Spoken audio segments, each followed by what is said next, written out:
So I'm originally from a small town in the Midlands of Ireland, about 75 miles southwest of Dublin.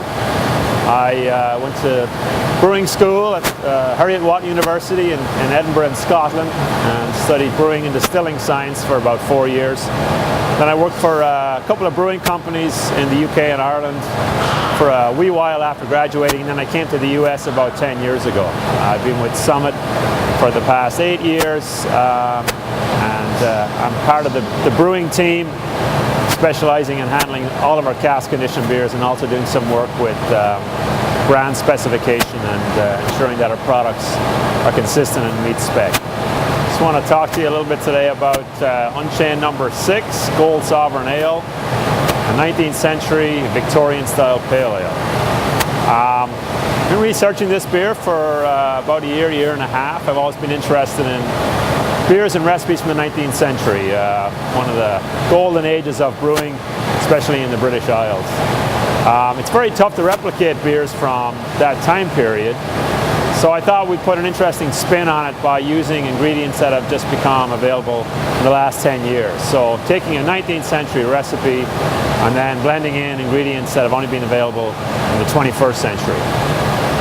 So hopefully it'll work. I think the ingredients that we're using, First Gold and Sovereign hops from the south of England, and floor malted Westminster barley from Norfolk in the southeast of England, go really well together with a traditional, unique UK ale strain.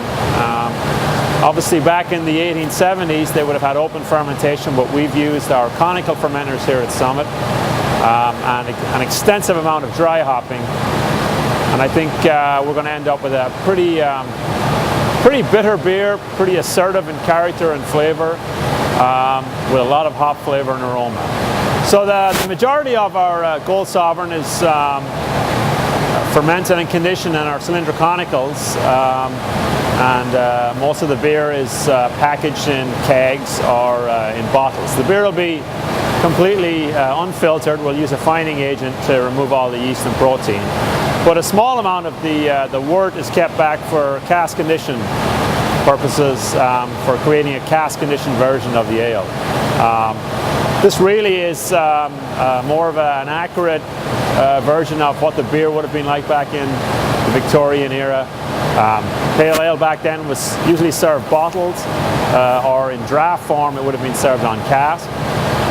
So with our casks, we have a separate series of vessels that we use for fermenting out the wort, and then we rack that wort into, in our case, firkins for the most part, occasionally pins, and then we do some dry hopping in those casks. So the cask I have right next to me here, we use whole leaf Bodicea and whole leaf Sovereign from the UK, along with some East Kent Goldings and some Fuggle. So a pretty traditional approach, but dry hopping in the cask really adds that extra dimension of flavor and aroma.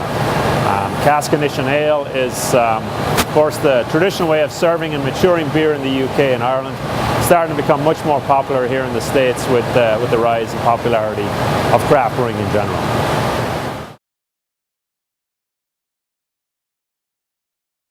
I'm going to stay far out and then I'm going to zoom in here. Yeah! I am recording.